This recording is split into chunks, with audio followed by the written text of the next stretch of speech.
Hello बच्चों, जैसा कि आप लोग को पता है कि आपके प्री बोर्ड होने वाले हैं, उसके लिए आपका अभ्यास कार्य चलना है।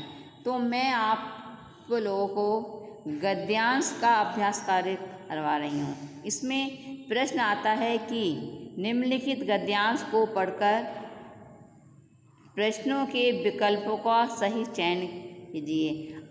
इसमें गद्यांश है, शिक्षा किसी भी समाज के विकास प्रक्रिया का एक अभिन्न अंग है, इसलिए मानव समाज में इसे उच्च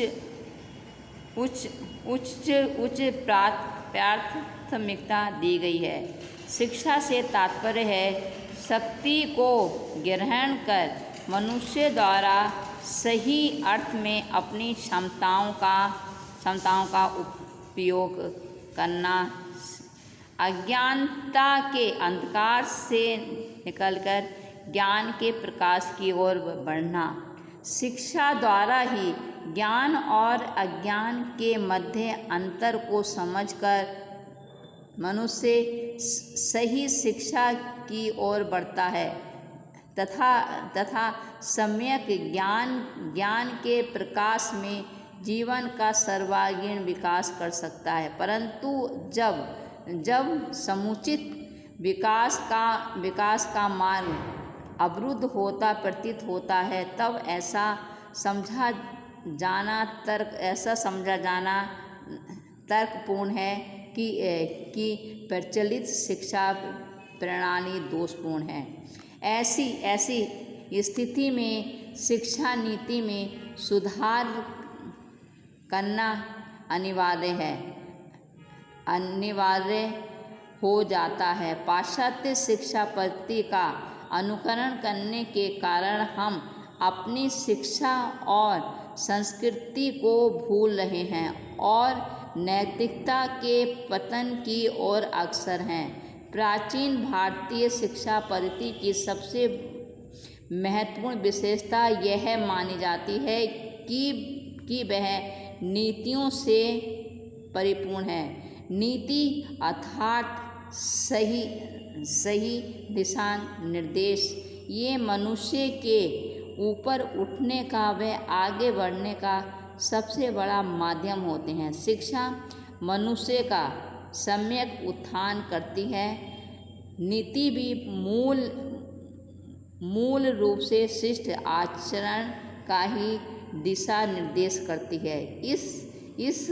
इस प्रकार शिक्षा और नीति का उद्देश्य एक ही है।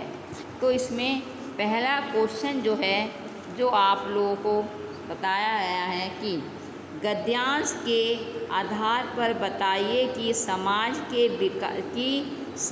के विकास की प्रक्रिया का अभिन्न अंग क्या है। इसमें ऑप्शन है शिक्षा, शक्ति, क्षमता, इनमें से कोई नहीं। इसका सही आंसर है शिक्षा, क्योंकि इसका जो शिक्षा इसलिए है कि शिक्षा गद्यांश में उल्लेख है कि शिक्षा किसी भी देश की विकास प्रक्रिया का अभिन्न अंग है। शिक्षा से व्यक्ति शक्ति को ग्रहण कर सही अर्थ में अपनी क्षमताओं का उपयोग करना सीखता है। फिर दूसरा प्रश्न है,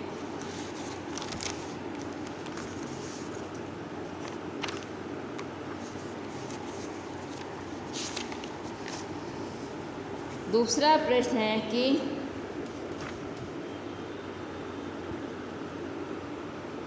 शिक्षा मनुष्य को किस ओर ले जाती है। इसमें ऑप्शन है अज्ञान के अंधकार से निकालकर ज्ञान के प्रकाश की ओर, दूसरा है ज्ञान से अज्ञान की ओर, तीसरा है ज्ञान से क्षमताओं की ओर, चौथा है उपरोक्त में से कोई नहीं।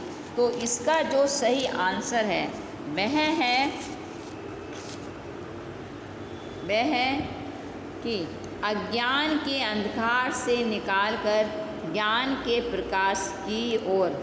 शिक्षा मनुष्य को अज्ञान के अंधकार से निकालकर ज्ञान के प्रकाश की ओर ले जाती है। तथा सम्यक ज्ञान के प्रकाश में जीवन का सम्यक विकास सर्वांगीण विकास कर पाती है।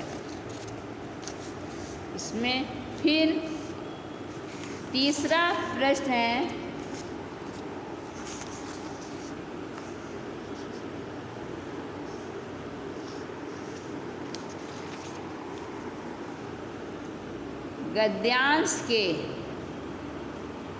गद्यांश के आधार पर बताइए कि पाश्चात्य शिक्षा पद्धति से मनुष्य में किसे बढ़ावा दिया गया है।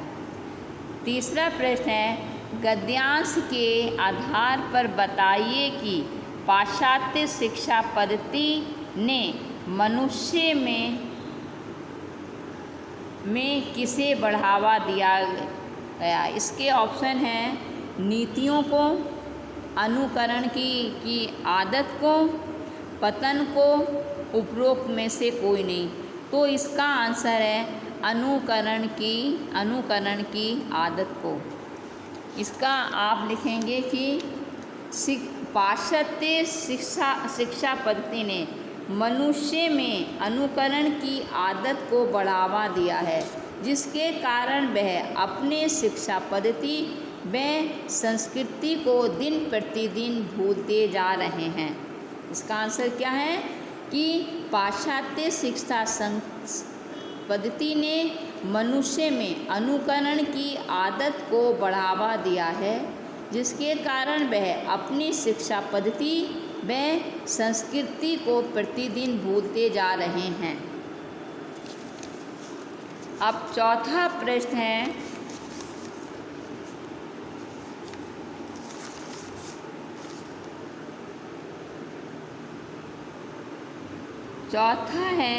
प्राचीन शिक्षा पद्धति की विशेषता क्या है। इसमें ऑप्शन है अनुकरणीय, अज्ञान की ओर ले जाने वाली, तीसरा है नीतियों से परिपूर्ण, चौथा है उपरोक्त में से कोई नहीं। इसे देखती हूँ कि प्राचीन शिक्षा पद्धति की विशेषता क्या है। अनुकरणीय, दूसरा ऑप्शन है अज्ञान की ओर ले जाने वाली, तीसरा है नीतियों से परिपूर्ण, चौथा है उपरोक्त में से कोई नहीं। तो इसका आंसर है बच्चों नीतियों से परिपूर्ण। इसका आंसर है नीतियों से परिपूर्ण। प्राचीन भारतीय शिक्षा पद्धति की सबसे बड़ी और महत्वपूर्ण विशेषता यह मानी जाती है कि वह नीतियों से परिपूर्ण थी। नीति अर्थात सही दिशा निर्देश, ये मनुष्य के ऊपर उठने का व आगे बढ़ने के सबसे बड़े माध्यम होते हैं। फिर से बोल रही हूँ कि इसका आंसर है नीतियों से परिपूर्ण। भारतीय प्राचीन शिक्षा पद्धति की सबसे महत्वपूर्ण विशेषता यह मानी जाती है कि वह नीतियों से परिपूर्ण थी। नीति अर्थात सही दिशा निर्देश, ये मनुष्य के ऊपर उठने का व आगे बढ़ने के सबसे बड़े माध्यम होते हैं। अब जो पांचवा और अंतिम जो है वह यह है कि